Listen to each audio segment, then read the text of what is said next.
Hello and welcome back to Yapping About Sports. I have my friend Matt Ammons here with me today to talk about some Detroit Tigers and probably poke a little fun at me for my fantasy football draft. We Poke will a see. lot of fun. We will see. We'll see.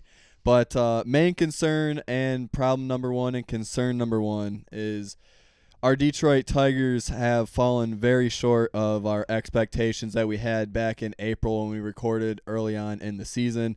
I had them down as a 90-win team with Tarek Skubal pitching a full season at Cy Young caliber, a bullpen that was worthwhile, and dumping over $60 million to Framber Valdez, Justin Verlander, and Kenley Jansen seemed on paper to make sense.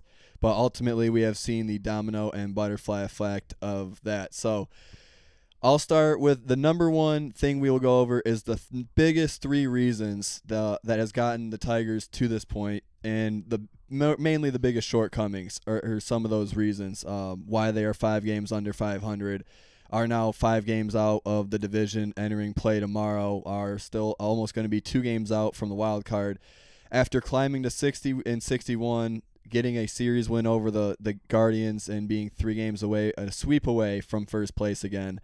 But I'll start with reason number one for me would be lack of failure from Scott Harris at the trade deadlines and free agency, I think is my number one reason. And I think there was a major setback in not going for it last season, knowing that Skubal was going to be on his last leg this year, and you saw the result is he's no longer on the roster. We're no longer chasing a division title. It's not really in the realm of possibility.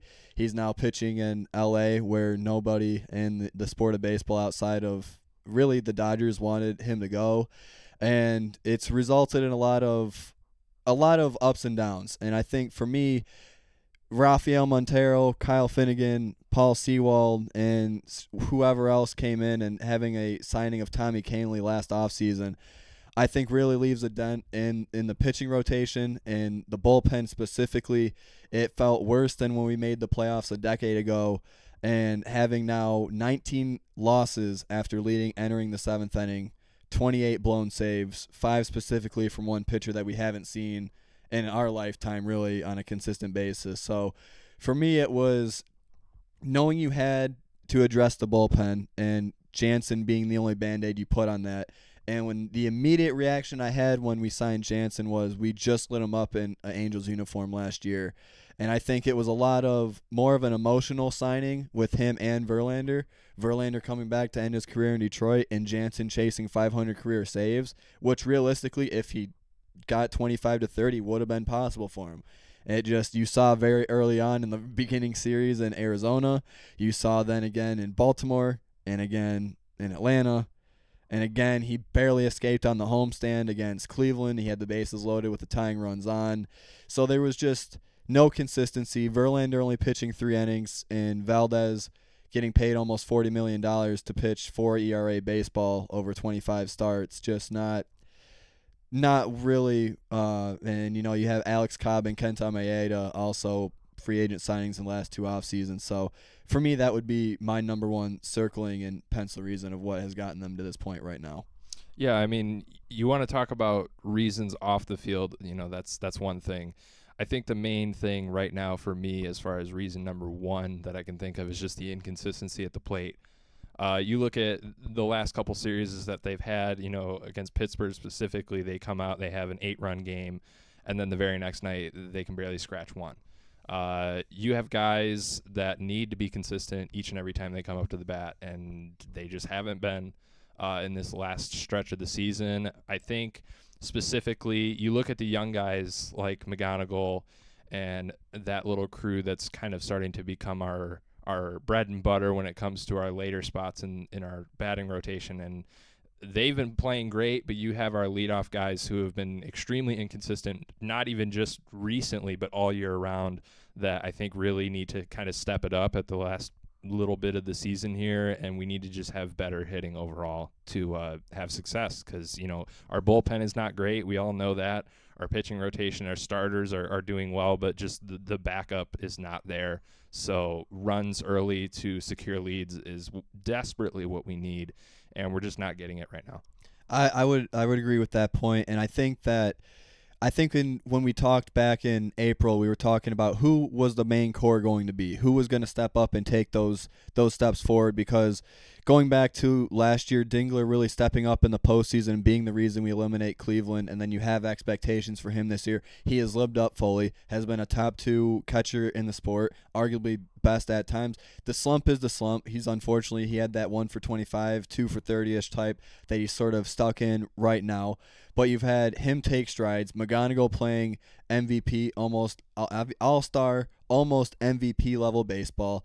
But the 4 names that, 2 of them are unfortunately injured right now, but Spencer Torkelson, Colt Keith, Riley Green, and Kerry Carpenter. We've all seen positive steps forward in the past 2 seasons, but you said the main word there, consistency. And for whatever reason, there seems to be some odds and ends for this lineup that they can make. Ashcraft is an above average pitcher, so that one understandable. But there's times throughout the whole span of 100+ games where they'll make the average Joe seem like a Cy Young, and will somehow make the Cy Young seem like an average Joe. And it's sort of one of the mysteries of this lineup that I do not quite understand. One thing I will give credit to the offense, though, is how many MLB debuts, first at-bats that we've seen that have gone positively. Brett Callahan being the most recent example. Yeah. Solo home run, 2 RBIs in his home debut. I was there at Comerica Park for that one. Yeah, triple. And RBI triple. You had Valencia. His slugging, OPS, multiple home runs is now your backup catcher, unfortunately, for Jake Rogers as the result of that. But I would take Valencia. I would like to see as many at-bats until the lineup is healthy with Valencia at your DH. I think having Keith, if you're worried about the lefty-righty, I would have Colt Keith and Valencia rotating your DH spot right now. I think if you want to keep your lineup consistent, you want to keep your infield consistent, you have names like Hao-Yu Lee, another bat that's taken strides and has really came into his own in the second half of this season, has given you some productivity at second and third base. You have McGonigal that can play short and third. I think the one name, even if it doesn't pan out at the plate, defensively and lineup-wise, having Javi Baez back, I think is a name, even if he's still, it's been downhill since that first couple weeks he was back healthy. But just having him being able to have the versatility at short. I love the infield with Torres at second and Baez at short. I think having those 2 in the middle infield is your best middle infield, and you have McGonigal that can play third. I think that you had some shortcomings. Spencer Torkelson really didn't have it the first half, but still 20 home runs, on pace to have 75+ RBIs. He's gotten back into his own a little bit. That's consistency. 20+ home runs was the number I said I wanted to see more guys have. Kerry Carpenter, I wish, would stay healthy. You're sort of running into an issue there. You're not getting a full 162 out of him healthy. But you have another all-star season out of Riley Green. That's been a consistent 3 years in a row. He's playing high-level baseball when he's healthy. And I think him, Gleyber Torres, and Kerry Carpenter, when they've been out of the lineup, are the 3 most impactful names that we missed the most when they've not been healthy. So that would be my thoughts on the lineup. Yeah, 100%. I mean, you deal with this all the time in baseball. You have guys that are consistent at the start of the year and then they go down early. And it just kind of leaves you stuck, especially with the seismic shakeup that has happened in our bullpen, of course, with losing Tarek Skubal. That can sort of put a damper on things for a lot of fans, including myself. But I think that there's certain bright spots that outweigh the negatives that come with this team. That you see the discourse online. You see people on Twitter and Instagram talk about this team all the time. And I feel like some of it is justified in a sense that our front office, I really don't think, is doing enough to support this team and to support this lineup and to support this, manager who's trying all that he can to keep us in the race here later in the season. But I feel like the misconception that a lot of people have with the Tigers this year is that they're just completely down and out. They're never going to make the playoffs. They're not even going to scratch a wild card spot, because it's just simply not true. I think if they can stay on top of their game, and I think if the guys that we need to show up can and do, then we have a really great shot to make something out of this year. But if they want to keep playing this kind of cat and mouse game with how their hitting is going and how the games end, in the later innings after the 7th inning, it's like you're going to shoot yourself in the foot 9 times out of 10. So I think that, like I said before, consistency is key in baseball and in life. I mean, you got to be consistent in life, and if they're just not going to have that this year, then it's going to be what it's going to be. Right. So my number one point was front office work. His number one point was the hitting and lineup consistency. My number two one is sort of the obvious, and I think just focusing on these last series especially, but just the bullpen. I think that not taking the bullpen serious, and not only that, but I think that on paper there was a reason that there was some expectation for more winning, and I think that having Tyler Holton, Kyle Finnegan, Kenley Jansen, and you had names late in Will Vest. You had four names that you felt comfortable, at least on paper, from what you had seen in 24 and 25, that you could throw in the 7th, 8th, and 9th inning. And right now, Will Vest is hurt. His ERA, I believe, was a 6 when he left, and there was no consistency. For whatever reason that was, and if you want to have superstitions, I think that my superstition was he was a 9th inning pitcher and nothing but a 9th inning pitcher. I think when you look and break down the numbers with him in the 8th and the 9th, it was astronomically different. I don't know what it was, if it was something mental with him, if it was just AJ not knowing really how to manage him, whatever the case may be. But Will Vest having the shortcomings he did, I think was a big surprise, having because there was just no, like you said, consistency, and it felt like the only thing that was consistent and still is like I've been saying on the last week or so, is that it now feels like it's a race when we get to the bullpen, for a race for us to get 9 outs in 7th through 9th inning, first the other team to get the tying run.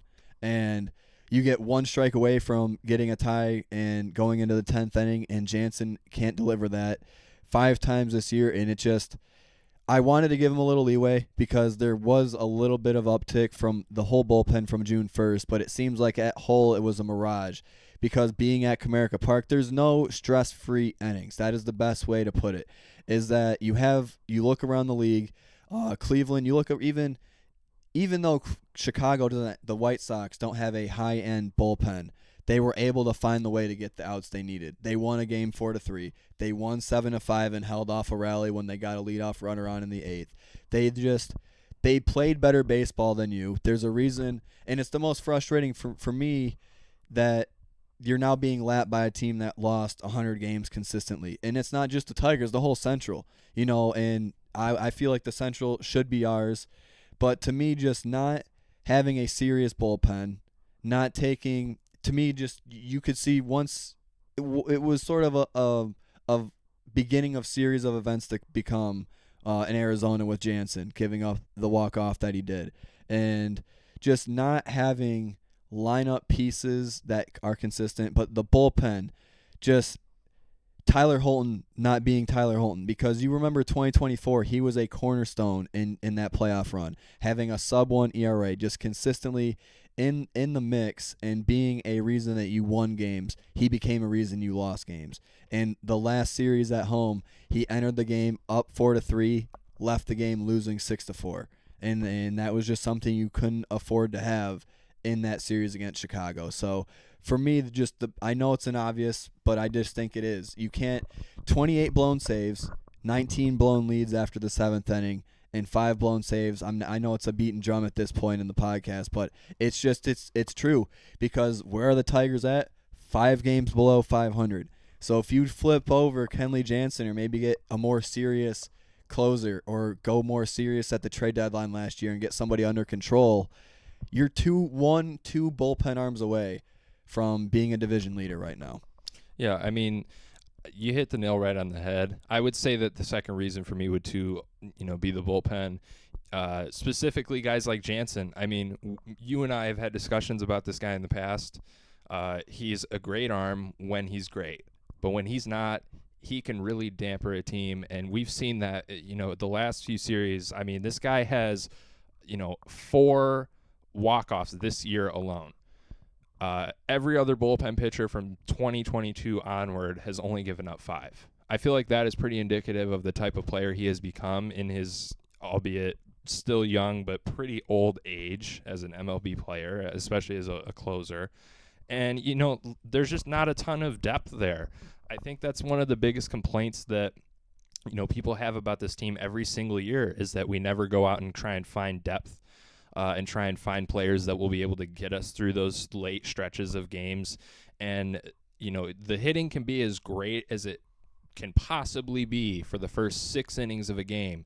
But if you can't have guys that can consistently come down here and shut down, hitters late into a game, you're going to lose 9 times out of 10. They've squeaked by a few times this year. Every team does. But these last couple series, especially against people that are in our division, against teams that are fighting for a spot just the same as we are, have proven to me, without a shadow of a doubt, that they're just not ready to make that adjustment just yet. And I hope that with this series coming up against the Dodgers, because the Tigers are a different team when they go up against Los Angeles, they can really come out and prove who they want to be for the rest of the year. But I hate to say it, if they can't get things together, down in that bullpen, it's going to be a tough one for them. Yeah, and that's just for me where I'm at. You just can't have the shortcomings that you've had, and with no real ringleader in that bullpen that's really taken the bull by the horns and said, I'm the guy that's going to get you 3 outs, because we've thought we've had it, and you've seen at times we had Ricky Vanasco up, we now have Tanner Rayleigh up, or you just have Rainey, you have just Jacob Wagasback, I think, is one of your best bullpen arms. Kyle Finnegan now gives you a heart attack every time he's out of the bullpen. And I think that was Tyler Holton and Kyle Finnegan have been the 2 names consistently healthy that I think had the shortcomings and just have not had consistent innings. And Kyle Finnegan, whatever he mechanically has to figure out, where he has these just horizontal misses, where they diagonally just dive across the plate into the other batter's box, inside or outside, or just the walks, I think, as a whole, from the bullpen and staff as a whole, and you just time and time again you see it bite them and bite them and bite them, where they're just not able. Just in that middle game, I think it was that Saturday day game against the White Sox, they had 8 out of 9 innings they had a leadoff hitter on, and you just can't have that, whether it's starter or bullpen. It's just too much pressure on that staff. And you look around the league, you don't need to get a Mason Miller or Johan Duran or a Aroldis Chapman, but they all have secondary bullpen arms. And same thing with Cade Smith. You have Holderman. You have other names that are in Gaddis and other names that are in that bullpen for the Guardians. You have Bednar and other names for the Yankees in that bullpen. You have the Mariners, who you just lost to, have Gabe Spear, Fryer, and whoever, and Munoz. They have Bizardo. There's names in the Whitlock and Chapman in Boston. These teams that are competing have bullpens and have closers and have an identity, and we have fallen short. My third and final reason, just for where we are at right now, and the reasons on this season, it could be for the season, beyond the season, but going 6-22 and not finding a way to not be the worst team in baseball in the month of May, where you've now had winning records the following months, 3 months following, and winning record before that going in.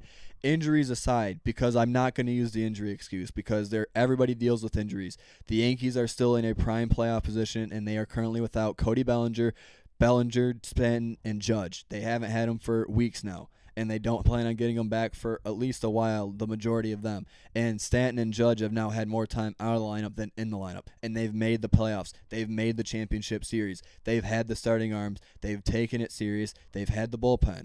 We have not taken those strides, and you cannot. I know that is when you were the most beat up, and you didn't have Torres, you didn't have Carpenter, you didn't have Skubal, and the things were falling out. But I would be more upset at Tarek Skubal for not addressing the injury before the World Baseball Classic, and he shouldn't have pitched 3 innings in February at the World Baseball Classic. He shouldn't have been there to begin with. He should have had surgery in the offseason, and at most, if you have to miss, because I was expecting him to miss 3 months. I really was. But to go 7, I think it was like 6 or 7 weeks, and he comes back, and you could have done that in April or May, and you could have been pitching Cy Young baseball. And I think I don't want to use the month of May, but it's the reason he's no longer on your team, because I would have much rather been in a position with Skubal and Mize in this rotation and in a bad American League, having a GM that says, you know what, screw it, I'm going to go for it. I'm going to acquire 3 bullpen arms, however we're going to get it, however many arms or bats that we have to go up to do it. That's what we need. That was the hole that we needed to fill the ship. You had the rotation. You now have the lineup after seeing the rookies come up. and it now is what it is. But having names like Malgiri and Callahan and McGonigal and Valencia and and Howie Lee fill these holes at the plate, and your really only gap was in the bullpen, and you just 6-22. How a team that made the playoffs the last 2 seasons goes 6-22 over a month was that's for me was the real nail that I think people are going to have to look back on beyond the injuries.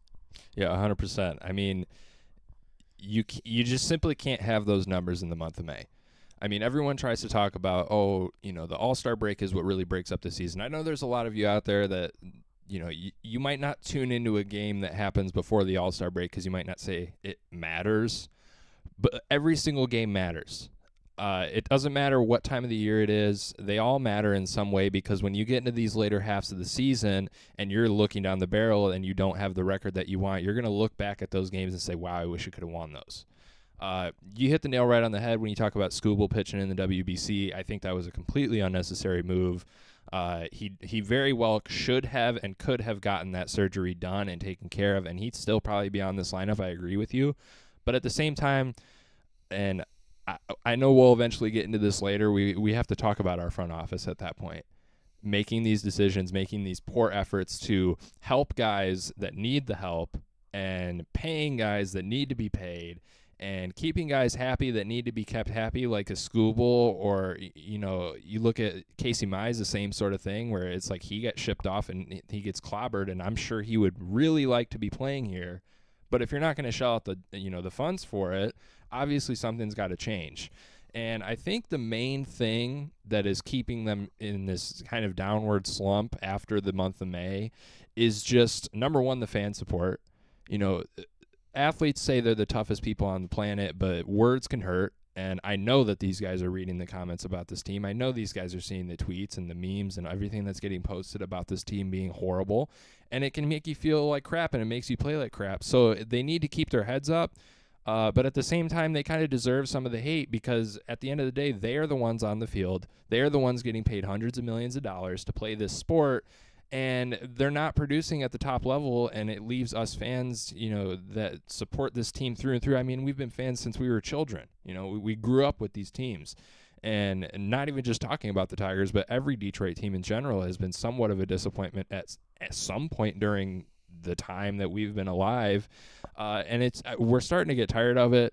I mean, we've seen the news, we've seen the articles about the front offices not really being in much of an agreement with each other, but that has to stop, and somebody needs to step up and be the man and wear the pants and actually make a decision that's going to benefit not only this team, but the city of Detroit, because we have the heart to have a great team and support them with everything that we have with all our might, but at the end of the day, the suits need to suit up and kind of take control of that. And I don't want to use the word failure, but it feels like a major disappointment that Tarek Skubal's not a Tiger for life. Yeah. And I know people are going to hate. I know they're going to say Mr. 6 innings, Mr. 99 pitches. And whether that was his decision or not, 109 pitches is only 10 more. And, you never know you really don't know what's going to end up with his career. But I think that with him only being a 6-inning pitcher, it was in the Tigers' favor in that regard, because that's a limitation. That's a clear limitation in terms of contract negotiation, but at the same time, it does somewhat fall on Boris and Skubal, and you know what you're getting out of Boris' clients, and it sounded like there was not good faith in the offseason. It sounded like the discourse was very vacant in discussions of trying to move forward. The one number, it was a disgustingly lowball offer. I think it was 4 or 5 years and under $100 million after he won the first Cy Young. And you can't justify that as a front office. You really just can't. And the fact that you've now witnessed multiple Cy Young winners go on and win more Cy Youngs and then World Series titles, and you now have a full rotation from the last 15 years that's all won titles and Cy Youngs, and you had names like Ian Kinsler and J.D. Martinez and Drew Smyly, even with the Atlanta Braves, ended up getting a ring, and Robbie Ray has pitched into Cy Young baseball and just got traded to a National League contender. And it's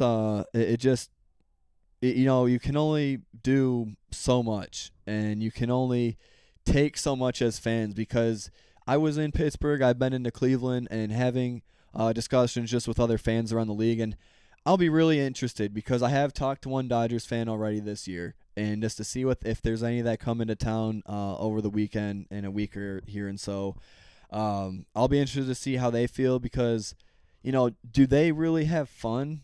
Just it's like, oh, he looks nice. I think we're gonna go get him. And I know that I wanted in an episode here. I'll go down the numbers. Even names like Kyle Tucker and Mookie Betts haven't had all-star level seasons, but it's just the president of having all-star names just throughout a lineup. And you really just you sit back in the shortcomings of the front office and not being able to surround yourself with, okay, if they fail now, it's Dylan Dingler and Kevin McGonigal and Max Clark. That was the name I missed on that. Was a major miss I missed on that. I was going to get to him. Yeah, Max Clark. Max Clark being in this lineup was another positive and another debut that we saw that's going to have major impact in center field. And yeah, that's you just sort of have to circle the front office. So I don't know if that was your final reason or what your Yeah, I mean, we wanted to jump into positive and negative takeaways of this season. I think the biggest positive takeaway for me, obviously, it's the young guys. I mean, you've got McGonigal, Callahan, Max Clark. Like, these guys are showing great signs at very young ages that they are going to be very, very, very good players for us in the near future. So even if, our 2026 expectations that we made at the start of the year saying, oh, we're going to win the division, we're going to crush the world, even if those things have fallen short, you can still fall back on the fact that we have these young guys that are willing to grind it out, that are willing to get down and dirty when it comes to playing and make these amazing plays. I mean, you've seen some of the plays that McGonigal's made this year. He's incredible. It gives us a bright look into the future, whether it be we come back stronger next season with these guys in the offseason, they get some time to train and work on things that they're weak at, or not. There's a very, very bright future ahead in Detroit with those three guys on our lineup, and I just hope that we can keep them around long enough to see that kind of blossom into fruition. Yeah, and I think that one name that I hope to see up if there is baseball, when there's supposed to be baseball next year, which I'm just shooting. I think the date that fans should expect is June 1st, maybe at the earliest next year, from how things are going to begin to shake out. But if you can have just step into the future next year and for what this could be, if names work out how they're supposed to, you could have an infield of Spencer Torkelson, possibly Lorenzo or Brincio, whoever works out between those two in the minor league system. You Max Anderson at second. And then if you shift over Bryce Rayner, if you have not looked at that name yet, coming up through Grand Rapids right now, 5 straight homers, 5 straight games with a homer. His exit velo's constantly over 100. Seems to be a young Corey Seager comp, and I don't want to get ahead of myself, but how he's hitting right now in the minor leagues, very consistent, very powerful, solid in the field. But put him at short, McGonigal at third base consistently, Zaire Hope in right, Max Clark in center field, and Riley Green for maybe a 4th straight season playing all-star level baseball. That and Dylan Dingler and Valencia, your two catchers right now, if that's how it shakes out, that's very enticing and very intriguing if I'm a Detroit Tiger fan. Absolutely. I mean, that lineup alone on paper, right? Injuries happen, of course. Things can change. Trades happen. Everything can change within a week in this sport. But if you look at that lineup on paper and you look at the numbers that these players have been producing just this year, not even looking towards next year, because they could get a lot better in the offseason. Of course, they could get worse. Something could change in their approach to the game that could completely derail them. But if they can stay in the same mentality that they have right now, that they've been playing with all year, that lineup on paper could very well be the future of this team. And I personally, as a Detroit sports fan, look forward to it. I can say all I want about how much I hate the front office and that I'll never support this team if they don't make something happen, but we all know you never let your home team go. So I just hope that in my lifetime I can see a team that can be consistent all the way throughout a year and end with a championship. That's my biggest takeaway from this year and just for the future in general. Well, I would, not to just go young guys specifically, my specific and my positive from 2026 and looking into the future is the starting rotation. I think that, I know that it didn't pan out. You didn't have Justin Verlander. Right now you don't have Jack Flaherty. Flaherty never really got back to the 2024 Flaherty that we saw before we traded him to the Dodgers. But on paper, you still never, you got to start from Reese Olson. I think Reese Olson was a name that he had given you some solid 3-4 type of level baseball at times, and even number 2 when he had his peak, he had he had his peaks and valleys, but ultimately I think was an arm that they missed. But I think that going back to more shortcomings, and I know I'm focusing on the positive of the rotation, but if you had a rotation in a playoff chase with Tarek Skubal, Casey Mize, Jackson Jobe, Troy Melton, and Framber Valdez, and you were able to work Framber Valdez into whoever he needed to be in a sixth man or a main bullpen arm being Kiter Montero, I think that's a very hard rotation to face in the postseason. And it really just goes to show how close they were if they figured out the bullpen this year. If they just had 2 arms to get 9 outs, just 2 or 3 arms to figure out 9 outs, the 7th, 8th, and 9th innings, you had arms. And even if it hasn't been, you're going to have your ups and your downs. But you throw Skubal, Jobe, and Melton as a 1-2-3. I would say it rivals the Dodgers. I really would. On their best day, when you got the shutout ball that you did in San Francisco from Jobe, and you get your best day from Melton, I think that maybe that's a step too far, maybe some home cooking and bias there. I don't know. But I do think it's a competitive top 5 rotation. And the one name that you got 3 innings out of, Justin Verlander. I think if it's Justin Verlander in the postseason, I think if you go back and look at the second half in a Giants uniform in 25, he got back to below sub-3 pitching those final 7 or 8 starts, brought his ERA down back into the 3s, and when it was at above a 5 early in May or June. And I think there was some expectation I was hoping just to get 20 starts, and now I hope just to get a second start. I was going to say, we've been waiting for that second start, and it's not looking great, but I really hope that we can see JV in a Tigers uniform at some point during the later half of this year. But I will say that Montero's been a pleasant surprise once again. I think that having Melton, having Jobe, and on a good day, Framber Valdez, I really think that was, that if you want to look at negatives, Framber Valdez may be a name specifically that you look to. And I will think that when we get into surprises, if I would say my biggest surprise would be Framber Valdez. To dig into that one, I'll go into that later. But for me, I was pleasantly surprised by the consistency out of the starting rotation. And now looking forward to Jobe, Melton, Olson, Valdez, and, you have some names to look forward to. Yeah, I guess we can kind of start getting into the negatives. I know it's a tough pill to swallow talking about negatives of this team, but there definitely has been some. And I wrote this down. I want to say this word for word, the phrase that I've used. Fans can say, if we're rebuilding, why are we still trying to make the playoffs? If we're trying to make the playoffs, why are we trading our ace? That's the 2 questions that I'm left with as the season progresses. There is, trading Skubal essentially says we're prioritizing the future. We're cutting loose on this big money contract that we have to sign or fans are going to lose their minds, and we're focusing on the future. But if we're focusing on the future, why are we not going out and making more moves for younger guys that can consistently bring us success for the future rather than, we'll re-sign this guy for a little bit, we'll re-sign this guy for a little bit. These guys that have been, riding the bench for a few years now, I think that they need to reprioritize the way that they look at this team as a whole, not just who's going out there and suiting up every game as a starter, but just as a entire organization. Things need to be readjusted and looked at through a different lens so we can avoid the mistakes that we've made this year, next year, and for future years, because we can't have these types of seasons again.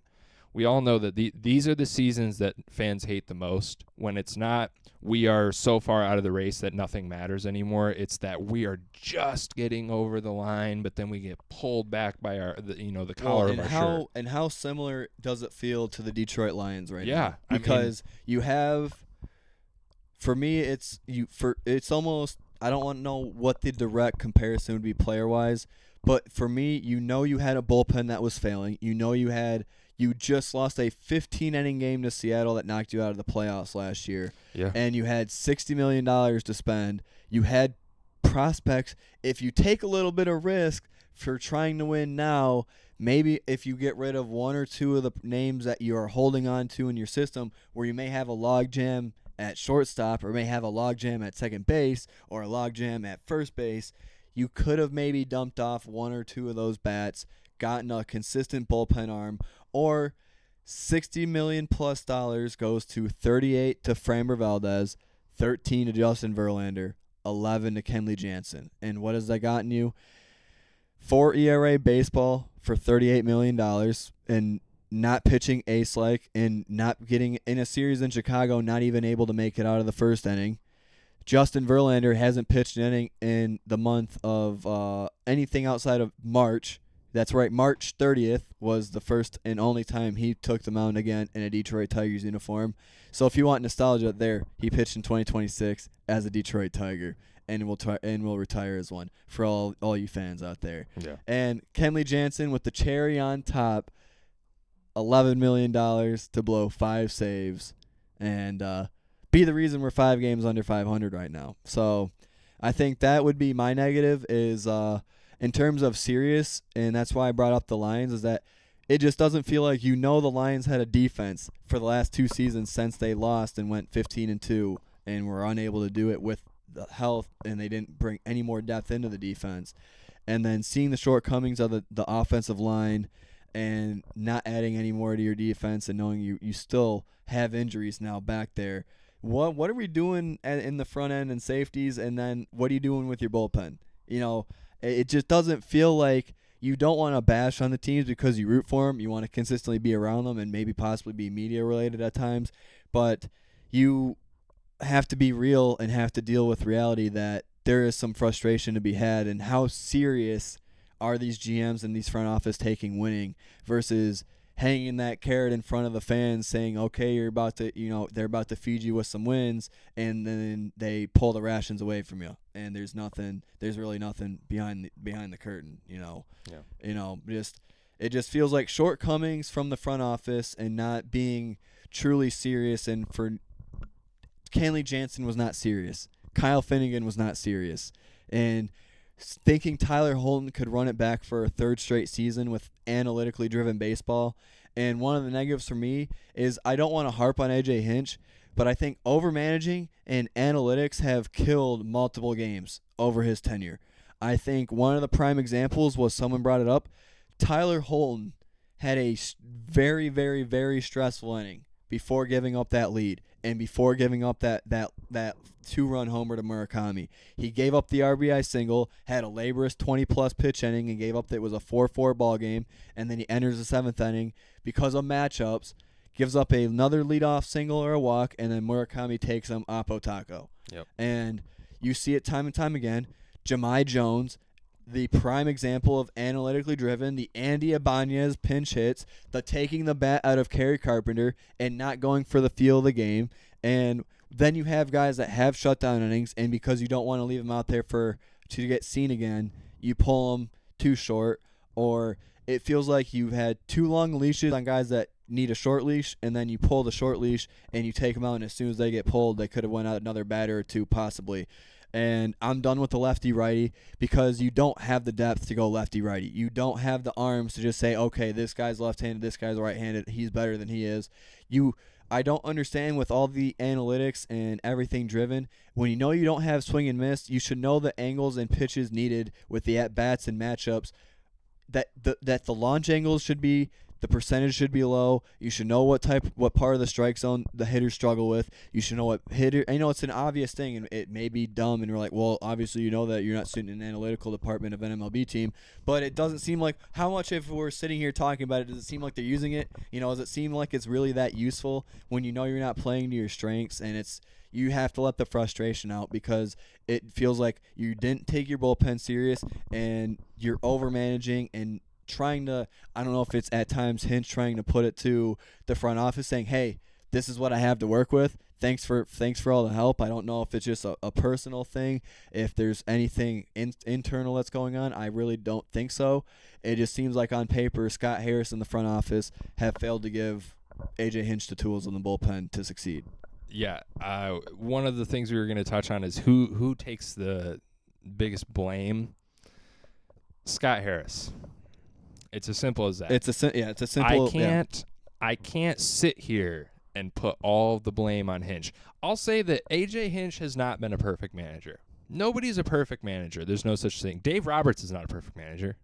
Aaron Boone's not a perfect manager. A.J.'s not a perfect manager either. But to sit here and try and put all of the blame on him, I think is absolutely unfair. This is a roster construction problem. There's weak spots and there's strong spots. The weak spots right now are outweighing all the other strong spots that we have in this roster. That falls on Scott Harris's shoulders. That falls on the front office's shoulders. That falls on Chris Ilitch in general. I know we all love to bash on old Pizza Boy, but Scott Harris is to blame for all of the issues that we have had this year. You can say whatever you want about Hinch. It's absolutely right to criticize him, but he didn't build this roster. You can't have a team without them, and Scott Harris has failed this sport, has failed this team, has failed this organization in going out and getting and acquiring talent that is going to consistently bring us good baseball each and every year for the last, 5 years? Right. Yeah. 6 years. Right. You just could the go all the 2020s. way back. Just go to the 20. Yeah. Yeah. Just focusing on the 2020s. It has been a decade, and we have not seen consistency from this man. In my mind, this just relates to general life. If you have a manager at a job that's under you who's not doing a good job and he's been working there for 10 years, what do you think you should do with him? Can his ass. It's pretty simple and pretty straightforward. I think that they're afraid to do so because they don't want to shake things up too much. I mean, we see what's going on with the Red Wings. I don't know if you want to talk hockey, but boy, oh boy, it's been an interesting couple days. But yeah, Scott Harris is to blame. I think he is the only person to blame. I don't know what your thoughts are, but in my mind, he is the only person that I can think of that is like, if I'm going to point the finger at somebody, it's going to be you. Right. And I think that in the Lions, it's the same thing with the Lions. You had 2 years of playoff football and expectations set, and you were looking for your GM to make the right moves and the right steps forward and continue to climb the ladder of getting into that elite conversation in that top tier of the sport. And you were so close because you had all-stars in your lineup. You had prospects coming through your system.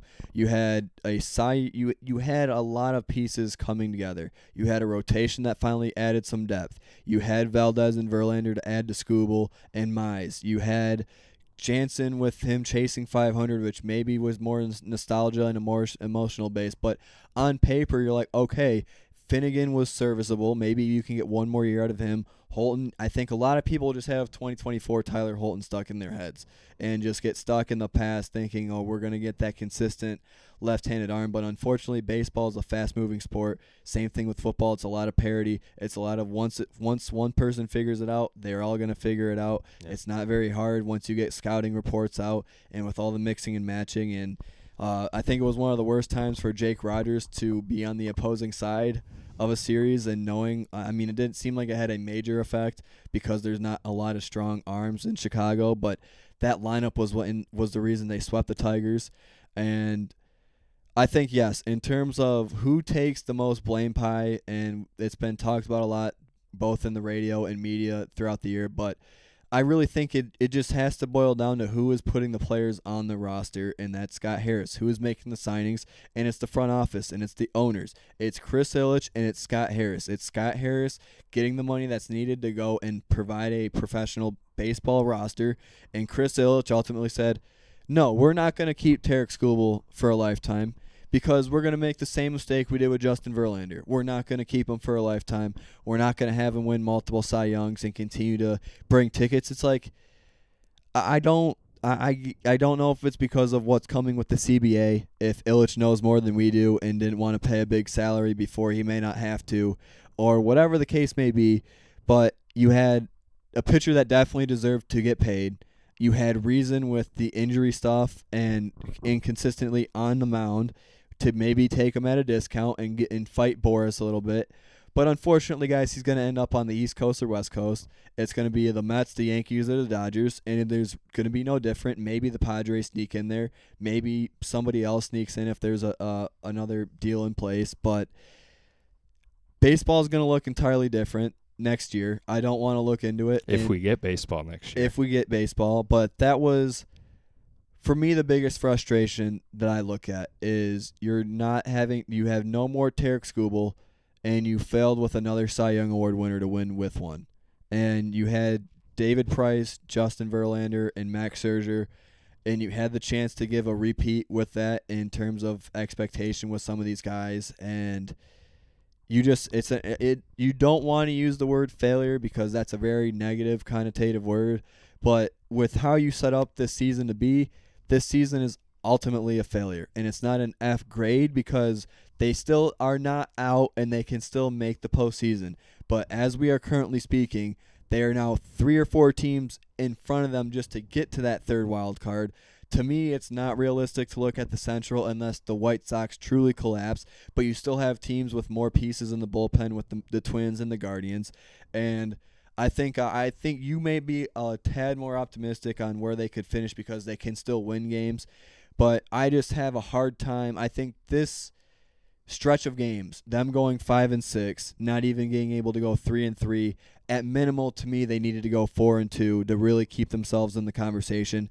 Because, Matt, at the end of the day, they need to win 5 of 6 from Tampa Bay and L.A., and they need to sweep the Royals. They can't afford to backslide being where they're at. I just think that there's going to be too many other teams that are going to be hungrier, and I think that if Jansen was able to close the game and continue on his streak, that would be one thing. But just right now, as we're freshly talking about a loss and a series loss, when you had the lineup score 1 run against a team in Pittsburgh, and I get it was Ashcraft, still decent pitcher, not Cy Young level by any means, but for anybody that's been watching Pittsburgh, he's almost been better than Skeens at times this season, and your lineup gives you 1 run, so again, I'm going to go on result. You get 1 run, and then you have a 3-1 lead entering the 7th, 3 solo home runs, and a 4-3 loss. I can't, even with the lineup getting there, I just don't feel comfortable walking on eggshells every time we have a lead entering the 7th inning or later. And you have 28 blown saves, and I don't want to go negative because they can still watch. I hated on the Pistons, and they made the 1 seed, and they D1 Piston hater. And I hated on Michigan. D1 Michigan hater here. And big time. The Pistons still got eliminated in Game 7, but the Magic series, I was like, okay, this is the one. I don't know if I uttered the words most overrated 60-win team, but I was going towards that, more towards that arena than not in that arena. And I didn't believe that Michigan was going to be able to beat the likes of UConn, Arizona, or Duke.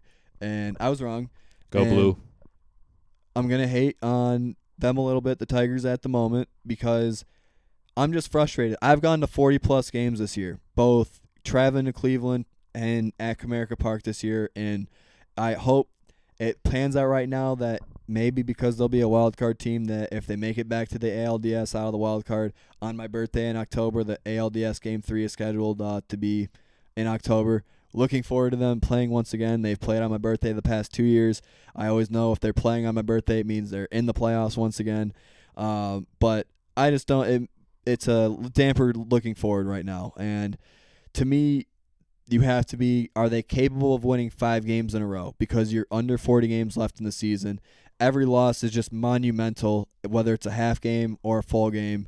The game on behind us right now is the Yankees in I was gonna say Baltimore. Garcia Jr. just went yard. And Just taking a look at that. so right now we're rooting for the Yankees if you're really scoreboard watching. But if you are too scoreboard watch, if you're too standings watch, the only thing you should be focused on, who is in the wild card 3, how many wins does that team have, and how many wins do the Tigers have.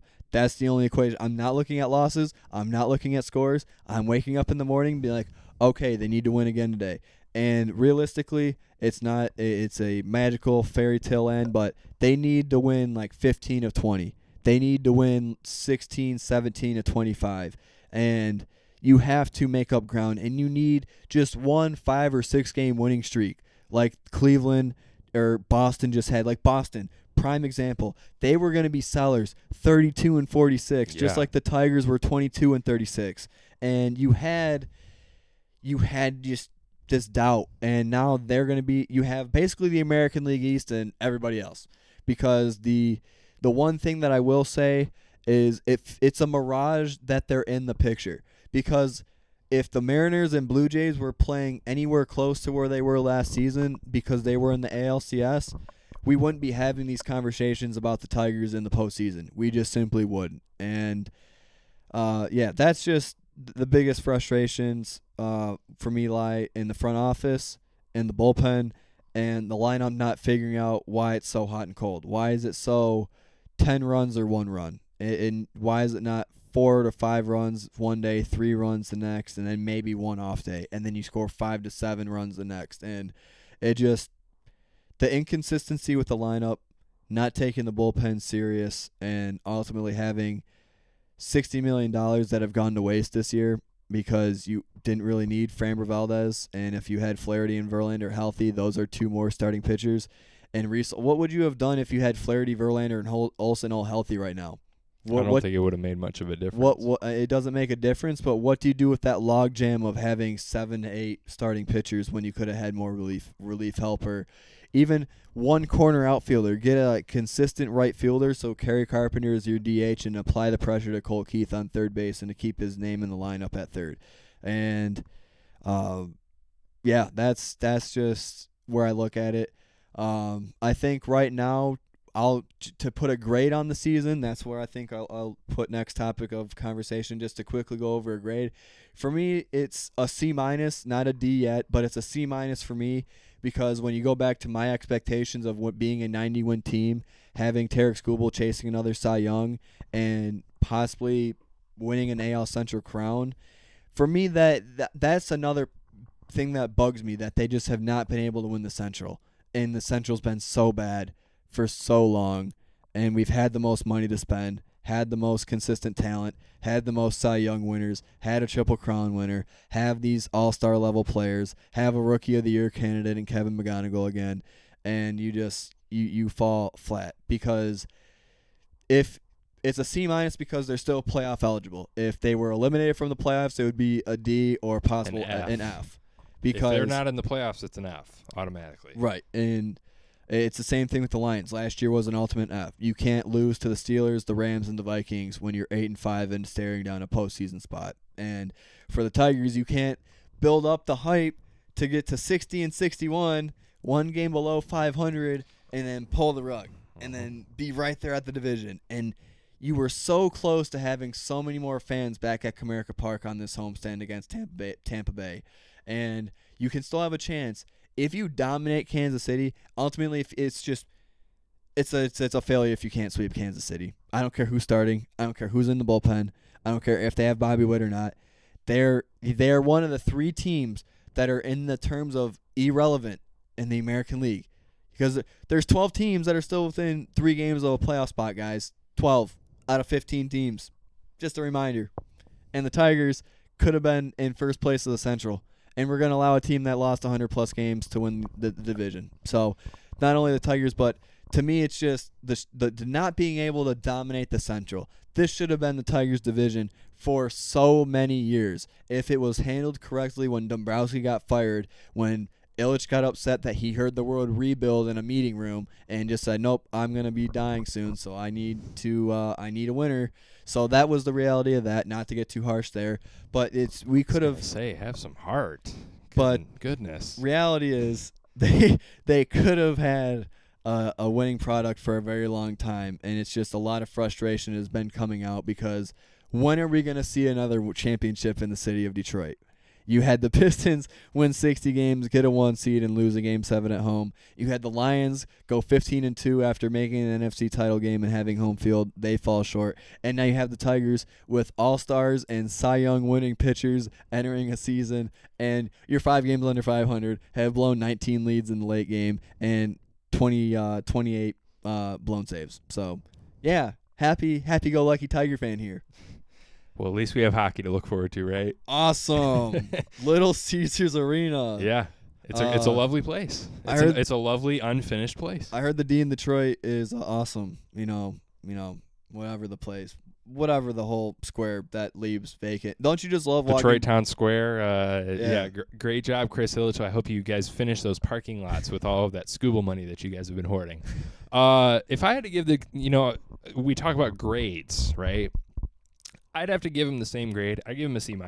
I mean, we've seen flashes of what this team can be earlier in the year. We've seen flashes of what these young players have been able to develop into as far as what's going to be the thing that moves us into the future, that moves us into next year and years forward. But if you want to talk about where this team is right now versus where they were when we made our expectations way at the start of this year, they've completely fallen short. They're not out of the race yet, like Jack said. I mean, there's still time to kind of adjust and get things right and try and make this last one big hoorah push towards the end of the season. But looking at the lineups and the teams that they have left to play, it's going to be a tough uphill battle, and I just hope that they're battle tested and ready to take on all challengers. And like you said, if they lose to a team like Kansas City, whether they have wit or not, or whether whoever is up on that mound needs to get clobbered. They need to keep runs going early. They need to have help down there in the bullpen when the time comes. We can't let these guys get, 2 bags every time that we get into the 8th inning. I mean, another thing I feel like that's ignored when it comes to this team is sometimes it's the laziness of the outfield.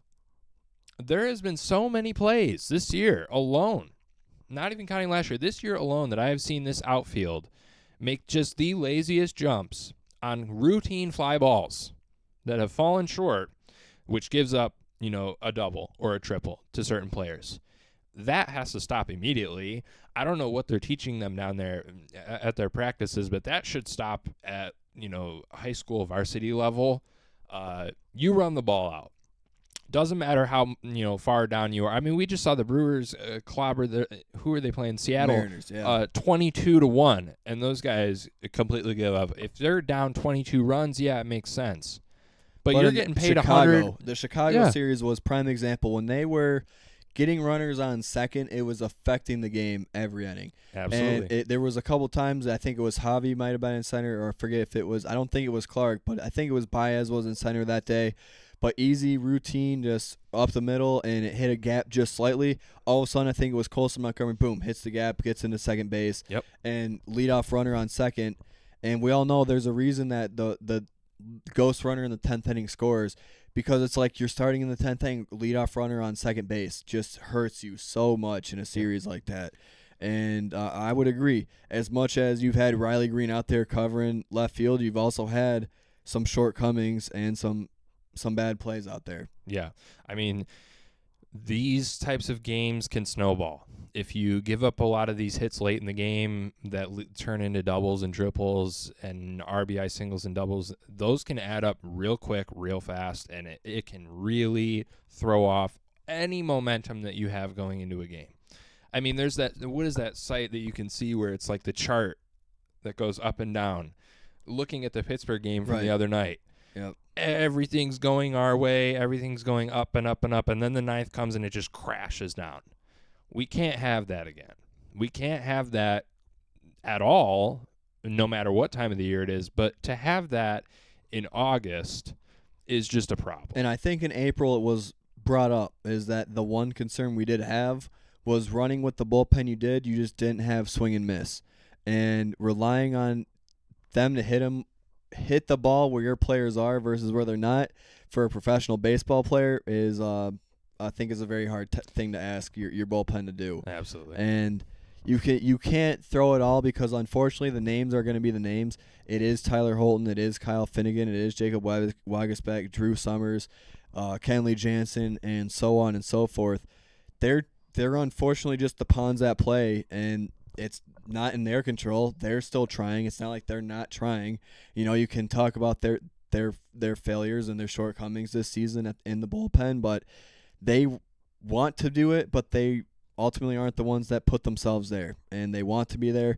But Will Vest, I think, is the biggest name that shocked me in a negative way out of the bullpen, was just not having consistent at all out of him, and for the amount of important arms he's been able to record for you the last 2 years in the postseason and over the last 2 or 3 seasons in general.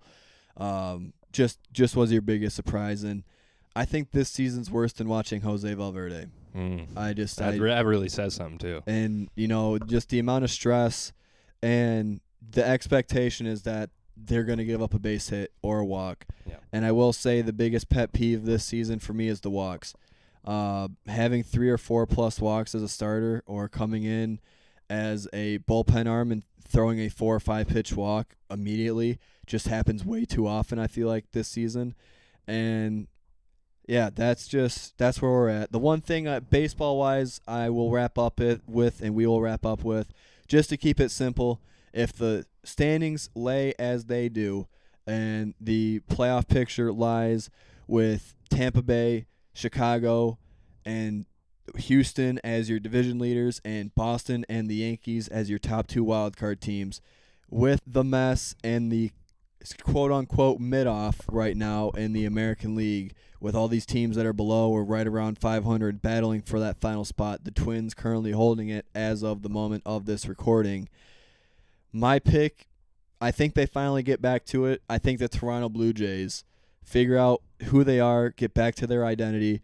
I think that they have, even with trading away Kevin Gausman, for whatever reason, they still have the most pieces. They have the lineup that they have from last year's ALCS. They have the most bullpen arms in terms of Varland and having a closer. And they still have effective arms. They have a solid lineup.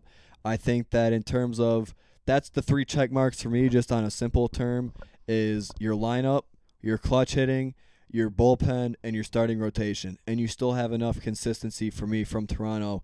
You don't have enough depth for me, and I don't like your lineup if you're Minnesota. I don't like everything out of Cleveland because they have to play a specific brand of ball. I think losing Rutschman hurts Baltimore. I think that Texas doesn't have much outside of Evaldi and DeGrom right now because their bats just simply haven't been hitting where they need to be hitting. And outside of that, I don't see the Tigers being able to turn it off, just being able to record enough outs.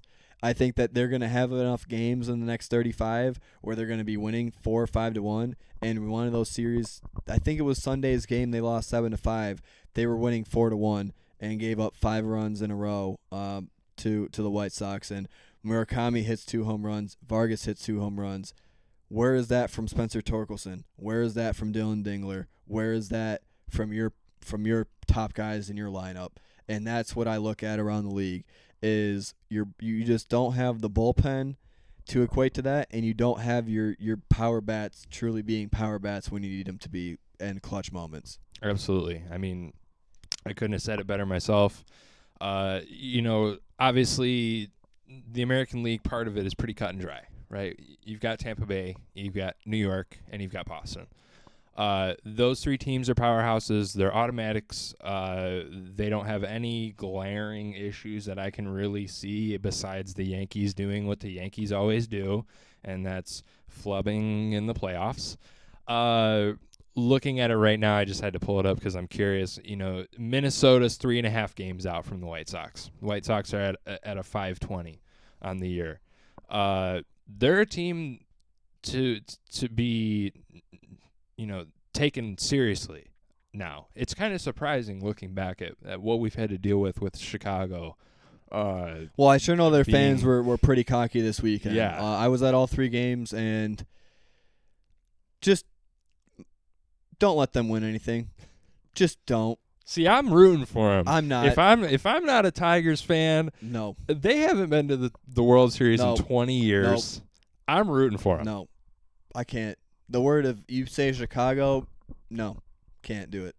Can't do it. So would you rather take the Guards over them? I wouldn't want them either. If it's not the Tigers out of the Central, I don't root for the Central. I root for the American League to win the World Series, and ultimately, don't hate me. I would rather root for the Yankees. I would rather have the Yankees. That's a bold statement. I would rather have the Yankees and the Dodgers and root for the two powerhouses and have the Yankees beat the Dodgers and have everybody say, okay, how do we beat the two big bads? Because the Yankees put together their lineup and their rotation.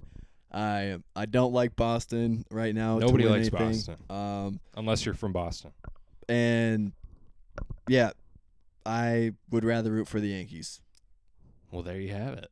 So you'd rather root for the Yankees than the White Sox. But, yeah, that's what I have. National League talk, I know that there's really only 4 teams right now. I think that the 3 teams that are really going to jumble for those final spot is going to be the Phillies, the Padres, and the Diamondbacks are the 3 teams I see mixing and matching in the National League.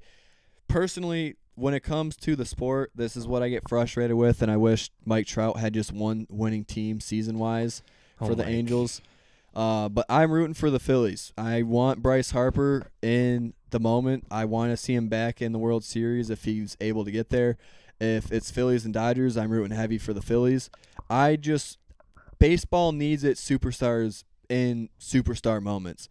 And you need Paul Skeens, and I think it's going to help that you're going to get Tarek Skubal and the Dodgers for ratings-wise and for fan-wise, because ultimately you're going to have hate watchers and you're going to have fans that want to see him succeed. Just how it's going to be. It's going to be very similar to Matt Stafford, going to be very similar to Justin Verlander when they got traded. You're going to have fans that are going to support them, saying, oh, they poured all their heart and soul. I'm not going to buy it because you don't BS a BSer, and I smelled a lot of BS coming out of Tarek Skubal's mouth this year and what he spouted out about Detroit wanting to come back. Really trying. I hope in the offseason and making him and Illich out to be the villain, I didn't really respect a lot either. But sort of to wrap up everything baseball-wise before we poke a little fun about football and maybe some Lions talk. It's disappointing. If I were to bring one word, it's just disappointment. Right now for the Tigers. And can that disappointment be rearranged? Sure, you can have a little bit more fun and make the postseason. But ultimately, it would just be nice to say, yeah, you knock everybody else. For the Tigers to get back for a third straight year, I think it would be pretty funny for all these teams that have an opportunity. And why Seattle and Toronto couldn't figure it out this season, I don't know. But you Seattle go from, especially. But you go from and Cal Raleigh falling off the cliff that he did. That is a crazy statistic to read. But after seeing him. But just knowing that those two teams should have been more consistent in this playoff, we wouldn't even be dealing with all this. The Tigers would be like 5 games out of the playoff race. You should have had those two teams fighting for that last spot, and that should have been the drama: is which team from last ALCS is going to get left out, not. Both of them are not going to be in the postseason. So, but yeah, that's what we have baseball-wise. Hope you guys enjoy Tigers talk. I mean, I always enjoy talking Tigers with my friend Matt, especially after looking back on the expectations. But I have to face the music a little bit more, and I'm going to win the fantasy football Super Bowl. That's my take. That's a very bold statement to make. I am willing that ESPN's wrong. Those numbers do lie. Being ranked 10th and being projected the worst team point-wise, I think, is a fluke. I think that ESPN just doesn't see the optimistic side of these players, doesn't see maybe why I took some risk. And, yeah, I think 8:51 p.m., August 20th, team name Josh and Friends out of the 2026 Fantasy Football League. I'm going to win the Fantasy Football Championship. And I think that I'm going to take all the bashfulness. I'm going to take everything head on.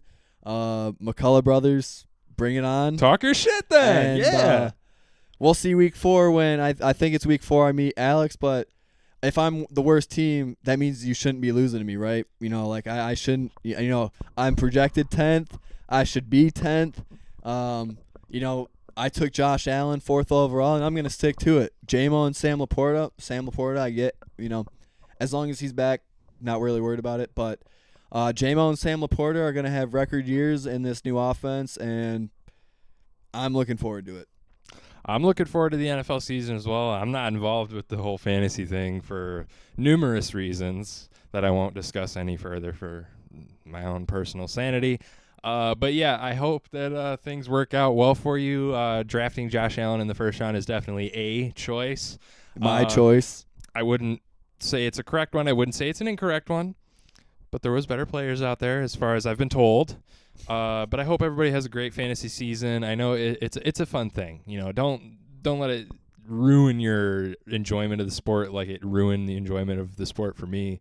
But yeah, I'm rooting for you. I'll be your cheerleader. I don't really know who else in that league is doing what and what their teams look like, but yeah, sure. We'll go with Jigmeister winning the whole thing.